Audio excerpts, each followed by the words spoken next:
I think trying to make a country out of Afghanistan is a distraction. There was no country for the last 30, 40 years. They've just been fighting each other since the last king was chased out. Right. How on earth are you going to put these little bits together? It's not possible. So therefore you do what? I'm not an expert, but in my simple mind, it strikes me that you won in Iraq, you won in Afghanistan, not because you fought the Taliban, but because you got the Northern Alliance to fight them. Exactly. And you provided the Northern Alliance with intelligence and the capabilities to bomb them and target them. And they captured the South. Now, yeah, but I mean, they've got governance problems over there, too. That's all right, but that's their problem. Why do you want to make it your problem? So what would you do? Would you pull all the troops out and let whatever happens to Afghanistan happens to Afghanistan? It's not that threatening to the United States. Is that the argument? I don't know about that, because I think it cannot be more difficult for the United States and to have your troops stuck there.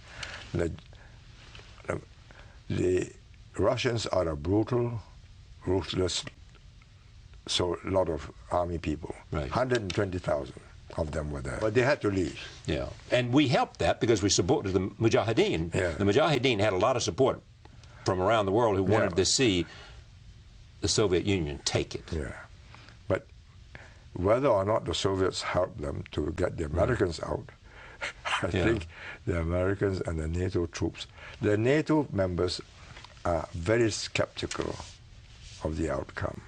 Even to the point of not wanting to send their troops in certain kinds of combat areas. Quite right.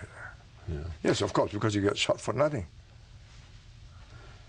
But those who argue that if Afghanistan is abandoned, first of all, the world will say, or people will say, look, you left Afghanistan once before after the Soviets had left, and now you're leaving again. The United States has to stand for something, and it has to show that it's prepared to stay. Yeah, no. You don't buy that at all. No. Look. You know, you must have a wonderful conversation with your friend Henry Kissinger then. No. No, stop there, though. Where do you and Henry Kissinger differ on a view of the U.S. role in the world? I don't think there's any difference. Is that right? How would you define it then? I think the U.S. can be a benign stabilizer of the world order. A benign stabilizer? Yes. Without the U.S., East Asia would never have grown. You brought peace and technology, trade and investments, and East Asia flourished. Well, that's clear. It's happened in East Asia. Yeah, you're talking about Singapore and North and South Korea. No, and absolutely. So, and if you're so not there, how do we do that in the Middle East? How do we do that when you've got the kind of conflict that's taking place? You can't solve all the problems in the world.